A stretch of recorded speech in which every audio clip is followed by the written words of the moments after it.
بسم اللہ الرحمن الرحیم قل اوحی الی انہ استمع نفر من الجن، کہہ دیجئے اے نبی کہ میری جانب وحی کی گئی ہے کہ جنوں کی ایک جماعت نے سنا۔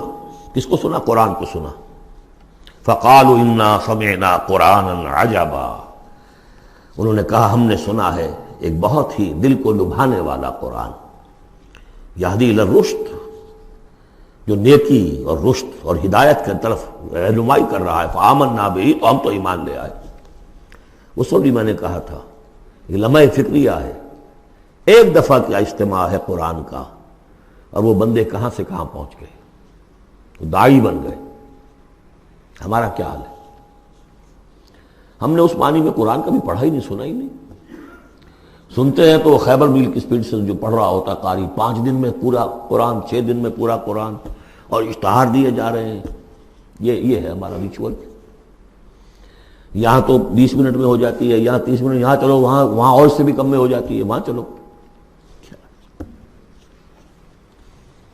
قرآن کا نتیجہ تو یہ نکلنا چاہیے وہ آپ کو پوزیس کر لے، جانے نہ دے۔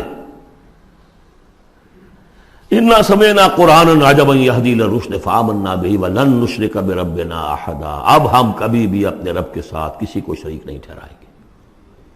وانہ تعالی جد ربنا، اور یقیناً ہمارے رب کی عزت شان بہت بلند ہے۔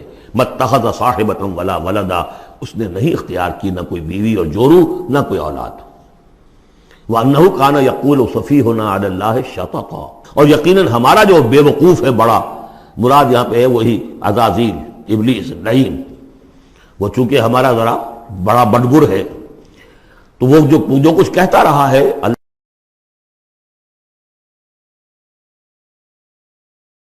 وَأَنَّا ظَنَنَّا أَن لَّن تَقُولَ الْإِنسُ وَالْجِنُّ عَلَى اللَّهِ كَذِبًا، ہم تو اس گمان میں رہے، خوش گمانی میں، کہ جن اور انسان اللہ تعالیٰ کے اوپر جھوٹ نہیں باندھیں گے، لیکن وہ بدماش تو جھوٹ باندھتا رہا۔ ہم نے اپنی شرافت میں اس کی بات کو مان لیا۔ وَأَنَّهُ كَانَ رِجَالٌ مِّنَ الْإِنسِ يَعُوذُونَ بِرِجَالٍ مِّنَ الْجِنِّ فَزَادُوهُمْ رَهَقًا، اور یہ کہ جو انسانوں میں سے مرد ہیں وہ جنات کے مردوں میں کی حفاظت پکڑتے ہیں۔ یہ ہوتا تھا ان کا طریقہ، وہ سمجھتے تھے کہ بیابان میں جو ہے جنات رہتے ہیں اور وہ ان کے جو ہیں سردار بھی ہیں، تو اب راستے نے پڑاؤ ڈالا ہے جنگل میں، تو سب سے پہلے کہتے تھے کہ ہم اس جنگل کے، اس بیابان کے جنات کی ہم پناہ میں آتے ہیں۔ اب وہ سنتے ہوں گے یہ بے وقوف، یہ آدم کی اولاد، ہمارے تو جد امجد کو نکال دیا گیا جنت سے اس لیے کہ اس کو سجدہ نہیں کیا، یہ ہمیں معبود بنائے بیٹھے ہیں، ہماری پناہ طلب کر رہے ہیں۔ لہذا ان میں اور سرکشی پیدا ہو گئی، اور اکڑ گئے کہ یہ انسان ہو کر یہ ہماری پناہ مانگ رہے ہیں، ہم سے طلب کر رہے ہیں پناہ، تو اس سے ان کے اندر اور زیادہ سرکشی پیدا ہو گئی۔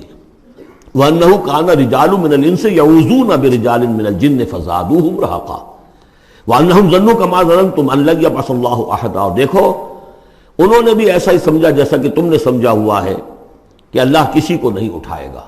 اس کے 2 معنی ہیں، یعنی بعد سے بعد الموت کوئی نہیں ہے، مرنے کے بعد جی اٹھنا نہیں ہے، اور یہ بھی کہ شاید اب اللہ کسی اور کو رسول بنا کر نہ بھیجے، أن يبعث الله أحدا، اس لیے کہ 600 برس بیت چکے تھے، وہ تورات سے واقف تھے جو سورہ احقاف میں تذکرہ آیا ہے، فترت وہی 600 برس، اور یہ طویل ترین وقفہ تھا نبوت کا کہ کوئی نبوت، کوئی رسالت دنیا میں نہیں، تو ان کو یقیناً اس سے خیال ہوا ہوگا کہ بس اب ختم ہوا معاملہ، اب کوئی اور رسول نہیں آئے گا۔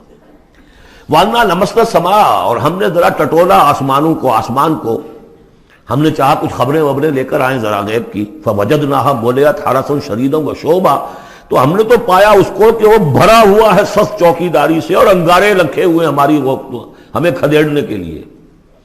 یعنی یہ کہ ہمیں معلوم ہو گیا کہ کوئی واقعی وقت ایسا ہے، کیونکہ یہ سارا انتظام خاص طور پر جب کہ وہی یہ نبوت آتی تھی تو اہتمام کر لیا جاتا تھا۔ عام حالات میں کوئی بات نہیں، روح اتر رہے ہیں فرشتے، اور یہ جو ہے یہ آگ سے بنے ہیں، وہ نوری ہیں، یہ ناری ہیں، کچھ نہ کچھ ان سے یارانہ گانٹھ کے کچھ نہ کچھ ان سے لے لیتے تھے، یا یہ کہ اچک لیا، من استرق سرقۃ، کسی نے کوئی چیز جو ہے کہیں سے لے لی۔ لیکن اب جو ہم نے دیکھا ہے آسمان کو، تو واقعی وہاں تو بڑے سخت پہرے لگے ہوئے، یعنی کوئی نہ کوئی وحی کا سلسلہ ہے اور نبوت آنی ہے، اور وہ نبوت ہمیں تو مل گئی، ہم جا کر سنائے کلام اور ہم ایمان لے آئے۔ وَأَنَّا لَمَسْنَا السَّمَاءَ فَوَجَدْنَاهَا مُلِئَتْ حَرَسًا شَدِيدًا وَشُهُبًا وَأَنَّا كُنَّا نَقْعُدُ مِنْهَا مَقَاعِدَ لِلسَّمْعِ اور ہم وہاں بیٹھا کرتے تھے، وہاں پہ گھاٹ میں بیٹھا کرتے تھے کچھ سنگن لینے کے لیے، مقاعد، مقعد بیٹھنے کی جگہ، مورچہ جہاں پہ بیٹھا جائے، ہم وہاں پر اپنے ٹھکانوں میں بیٹھا کرتے تھے۔ فمن یستمع الان، لیکن اب اگر کسی نے کچھ سننے کی کوشش کی، یجد لہ شہابا رصدا، وہ پائے گا اپنے واسطے ایک انگارہ گھات میں، میزائل پیچھا کرے گا اس کا۔ وَأَنَّا لَا نَدْرِي أَشَرٌّ أُرِيدَ بِمَنْ فِي الْأَرْضِ أَمْ أَرَادَ بِهِمْ رَبُّهُمْ رَشَدًا۔ معلوم ہوتا بہت بڑے عالم تھے یہ، تورات کے جاننے والے، انہوں نے ایک ایسی عظیم بات کہی ہے یہ، ہمیں یہ معلوم نہیں کہ آیا زمین میں بسنے والے ان انسانوں کی کوئی شامت آ گئی ہے یا اللہ نے ان کے لیے کسی بھلائی کا ارادہ کیا ہے۔ رسالت آئے گی تو دو ہی نتیجے ہیں، یا تو کوئی عذاب آنے والا ہے اب، اس لیے کہ وما كنا معذبین حتی نبعث رسولا، یا تو کوئی بہت بڑے پیمانے پر انسانوں کی شامت آنے والی ہے، جیسے قوم نوح، قوم ہود، قوم صالح کا حشر ہوا تھا، وہ ویسا ہی حشر ہونے والا ہے۔ اللہ لا نظری، ہم نہیں جانتے، اشر ارید بمن فی الارض، زمین والوں کے لیے کسی شر کا فیصلہ کیا گیا ہے، ام اراد بہم ربہم رشدا، یا ان کے لیے ان کے رب نے بھلائی کا، خیر کا ارادہ کیا ہے۔ ظاہر بات ہے نبوت اور رسالت محمدی خیر پر منتج ہوئی۔ وَأَنَّا مِنَّا الصَّالِحُونَ وَمِنَّا دُونَ ذَلِكَ، اور دیکھو ہمارے اندر نیک بھی ہیں، جنات نیک بھی رہے ہیں اور دوسری طرح کے بھی ہیں، بد نہیں کہا، یہ ہے حکمت تبلیغ، بروں کو بھی برا نہ کہو، ہاں دوسری قسم کے بھی ہیں، نیک بھی ہے اور دوسری قسم کے بھی ہیں۔ کُنَّا طَرَائِقَ قِدَدًا، ہم تھے مختلف راستوں پر جو کہ ایک دوسرے سے پھٹے ہوئے تھے۔ یہ قددا جو آیا تھا نا، قدت قمیصہ، پھٹ جانا قمیص کا۔ وَأَنَّا ظَنَنَّا أَن لَّن نُّعْجِزَ اللَّهَ فِي الْأَرْضِ وَلَن نُّعْجِزَهُ هَرَبًا، اور ہم نے یہ جان لیا کہ ہم اللہ کو عاجز نہیں کر سکتے، ہرا نہیں سکتے، نہ زمین میں بھاگ کر، اور ہم کہیں بھاگ کر زمین میں اللہ کو شکست نہیں دے سکتے، اس کی پکڑ سے نکل نہیں سکتے۔ وَأَنَّا لَمَّا سَمِعْنَا الْهُدَىٰ آمَنَّا بِهِ، اور ہم نے تو جب وہ ہدایت سنی، الہدا سنا، اس کی استماع ہم نے کیا، ہم تو اس پر ایمان لے آئے۔ فَمَن يُؤْمِن بِرَبِّهِ فَلَا يَخَافُ بَخْسًا وَلَا رَهَقًا، تو جو کوئی بھی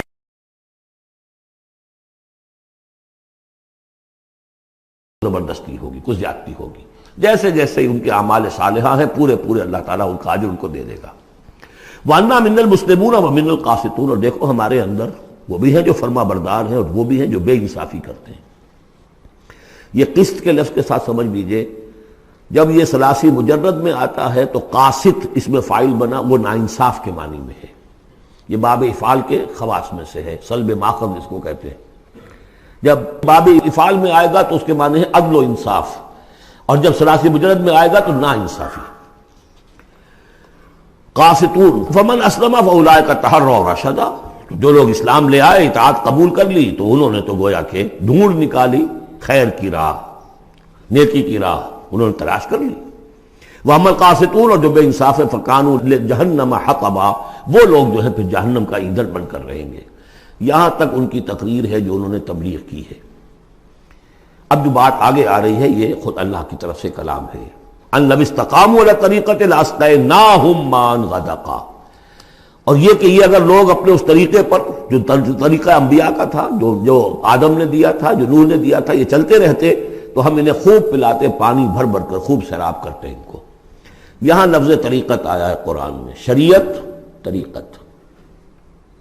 ثم جعلناک علی شریعۃ من الامر، شریعت اور یہ طریقت، دونوں کا مفہوم ایک ہے، طریقہ اور شریعت، لیکن یہ کہ اس کا استعمال ہو رہا ہے کہ شریعت سے مراد لی جاتی ہے جو دین کی کا قانون ہے، اس کے ظاہری پہلو، قانونی پہلو، اور طریقت اسی کے باطنی پہلو کا نام ہے، کہ ایک نماز ہے، وضو کیسے کرو گے، کیا فرائض ہیں، کیا نوافل ہیں، کیا کام رہ گیا تو وضو نہیں ہوا، یہ شریعت بتائے گی، یہ آپ کو فقیہ بتائیں گے، یہ آپ کو مفتی حضرات بتائیں گے۔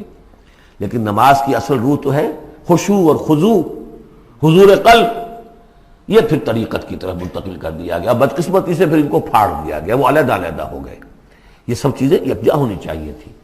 اور جو ہمارے اولین صوفیاء ہیں وہ بہت بڑے عالم بھی تھے، ایسے نہیں تھے کہ صرف صوفی تھے، وہ بہت بڑے مفتی بھی ہوتے تھے، بلکہ اولین کیا، اس دور میں بھی جو میں نے آپ کو بتایا تھا کہ قاضی صلاح اللہ پانی پتی رحمۃ اللہ علیہ، وہ مفتی بھی ہیں، مفسر بھی ہیں، محدث بھی ہیں، اور بہت بڑے مرشد بھی ہیں، میرزا مظہر جانے جانا شہید کے خلیفہ ہیں، اور یہ سب شیخ احمد سرہندی رحمۃ اللہ علیہ کا جو سلسلہ ہے، سلسلہ مجددیہ نقشبندیہ، اس کے بزرگ ہیں۔ وہ ہیں وہ جامع صفات لوگ. لنفتنہم فیہ، اور یہ بھی جو ہم کو پانی پلاتے اور سیراب کرتے یہ بھی اس لیے تاکہ ان کو اور جانچے اور پرکھے اور امتحان لیں. ایک امتحان غربت میں ہے، ایک امتحان کمنگری میں ہے، ایک امتحان فاقے میں ہو رہا ہے، ایک امتحان ہو رہا ہے کہ کثرت سے ہم نے دے رکھا ہے. ومن یعرض عن ذکر ربہ، اور جو کوئی بھی اعراض کرے گا اپنے رب کے ذکر سے، یسلک عذابا صعدا، تو وہ چلے گا، وہ ڈال دے گا اس کو چڑھتے عذاب میں اللہ تعالیٰ، ایسے عذاب میں صعدا جس کی شدت بڑھتی چلی جائے گی. وَأَنَّ الْمَسَاجِدَ لِلَّهِ فَلَا تَدْعُوا مَعَ اللَّهِ أَحَدًا، اور دیکھو مسجدیں اللہ کے لیے ہیں. مسجد سے مراد مسجد سجدے کی جگہ بھی ہے، اور مسجد سے مراد سجدے کے یہ اعضاء بھی ہیں. یہ پیشانی اور یہ ناک اور یہ ہاتھ اور یہ پاؤں، ایڑیاں، وہ پنجے، یہ سارے جو ہیں یہ سجدے کے جو جسم کے حصے ہیں. یہ مسجدیں بھی اور سجدے کی جگہ بھی للہ ہے، سب اللہ کی ملکیت ہے. فَلَا تَدْعُوا مَعَ اللَّهِ أَحَدًا، اللہ کے ساتھ کسی اور الہ کو مت پکارو. وَأَنَّهُ لَمَّا قَامَ عَبْدُ اللَّهِ يَدْعُوهُ كَانُوا يَكُونُونَ عَلَيْهِ لِبَدًا. اور یہ اب یہاں پھر قول آ گیا ہے انہی کا جنات کا کہ جب وہ عبداللہ کو ہم نے دیکھا وہ کھڑا تھا، وہ قرآن پڑھ رہا تھا، وہ نماز پڑھا رہا تھا. لما قام عبداللہ یدعوہ، اسے پکار رہا تھا اللہ کو، اللہ کا بندہ. کانوا یکونون علیہ لبدا، وہ تو ایسے ہو رہے تھے سننے والے گویا کہ اس کے اوپر ٹھٹ کے ٹھٹ جمع ہو جائیں گے وہاں پر، لیکن یہ کہ وہ ایمان نہیں لا رہے تھے. قل انما ادعو ربی، کہہ دیجئے اے نبی صلی اللہ علیہ وسلم، دیکھو میں پکارتا ہوں اپنے رب کو. ولا اشرک بہ احدا، اس کے سوا میں کسی اور کو شریک کرنے کے لیے تیار نہیں. قل انی لا املک لکم ضرا ولا رشدا، کہہ دیجئے مجھے کوئی اختیار حاصل نہیں ہے تمہارے لیے، نہ کسی نقصان کا اور نہ کسی راہ پر لانے کا، میں تمہیں ہدایت نہیں دے سکتا. وہ آیت یاد کر لیجئے، انک لا تہدی من احببت ولکن اللہ یہدی من یشاء. اے نبی آپ ہدایت نہیں دے سکتے جسے بھی چاہیں، وہ تو اللہ ہی ہدایت دیتا ہے جس کو چاہتا ہے. قل انی لن یجیرنی من اللہ احد ولن اجد من دونہ ملتحدا، کہہ دیجئے میں ہرگز نہ پاؤں گا کہ مجھے اللہ کے سوا کوئی پناہ دے سکے. یجیرنی من اللہ احد، اللہ کی پکڑ سے بچانے کے لیے مجھے کوئی پناہ دے سکے میں نہیں پاؤں گا. ولن اجد من دونہ ملتحدا، اور اللہ کے سوا میں کہیں جو ہے کوئی اپنا سر چھپانے کی جگہ نہیں پاؤں گا. الا بلاغا من اللہ،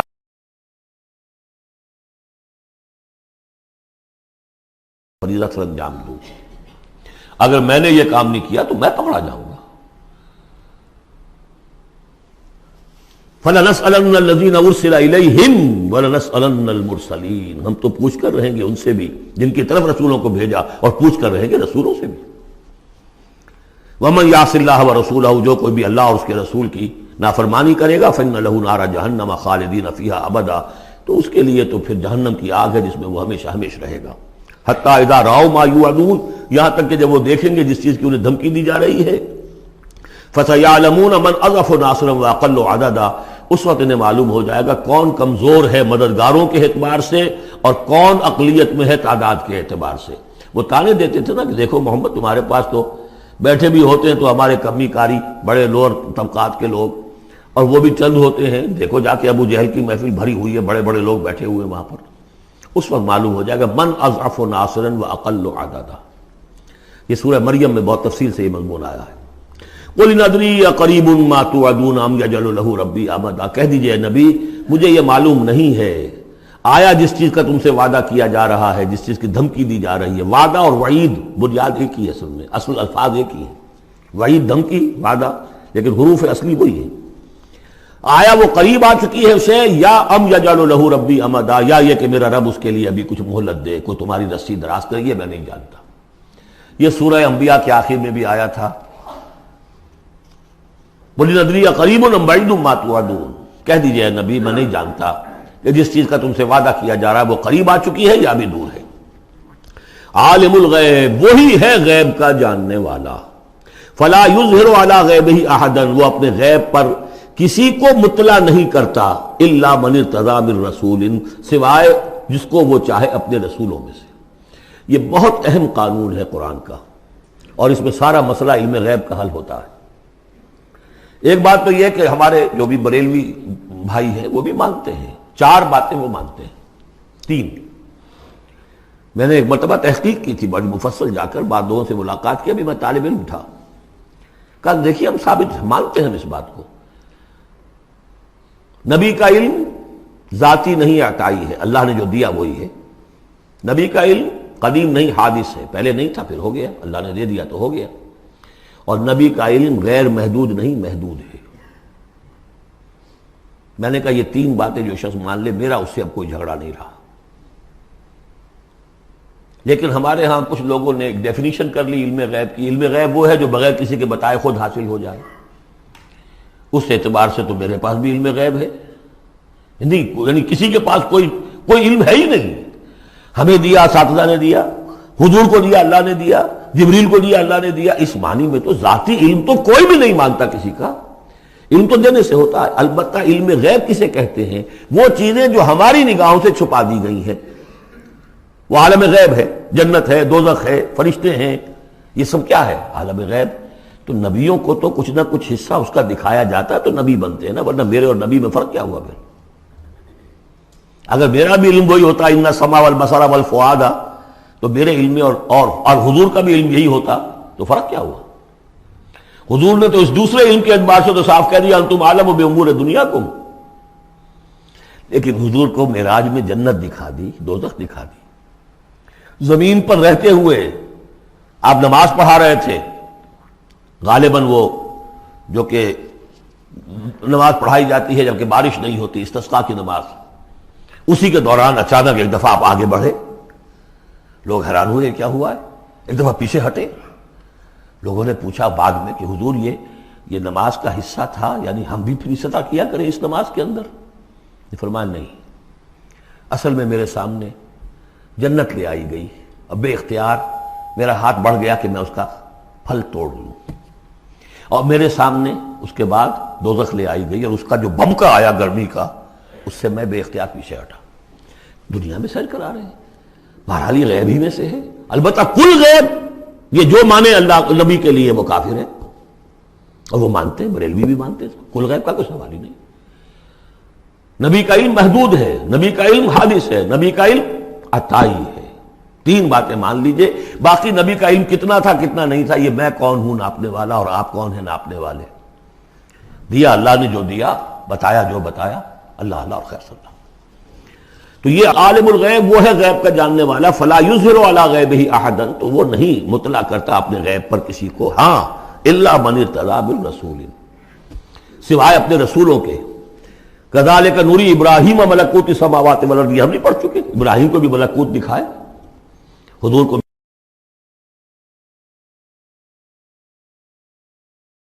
من بین یدیہ ومن خلفہ رصدا، جس کو رسول بناتا ہے، غیب کی خبریں دیتا ہے، پھر اس کے آگے اور پیچھے وہ اپنے باڈی گارڈ رکھتا ہے، چوکیدار رکھتا ہے. یسلک من بین یدیہ، اس کے سامنے بھی، ومن خلفہ، پیچھے سے بھی چوکیدار، حفاظت کرنے والے. لیعلم ان قد ابلغوا رسالات ربہم، تاکہ یہ بات بالکل واضح ہو جائے کہ انہوں نے واقعتاً اپنے رب کے پیغامات پہنچانے کا حق ادا کر دیا. جیسا کہ حضور نے پوچھ کر جواب لیا تھا، انا نشہد انک قد بلغت الرسالۃ وادیت الامانۃ وکشفت الغمۃ ونصحت الامۃ، ہم گواہ ہیں حضور. واحاط بما لدیہم، اور اللہ تعالیٰ جو کچھ ان کے پاس ہے سامنے سب کا احاطہ کیے ہوئے ہے. واحصا کل شیء عددا، اور ہر شے کی اس کی جو انوینٹری ہے وہ بڑی مکمل ہے، کوئی چیز وہاں سے غائب ہونے والی نہیں ہے. ہر ایک کا عدد کے ساتھ حساب کتاب کا اس نے رکھا ہوا ہے.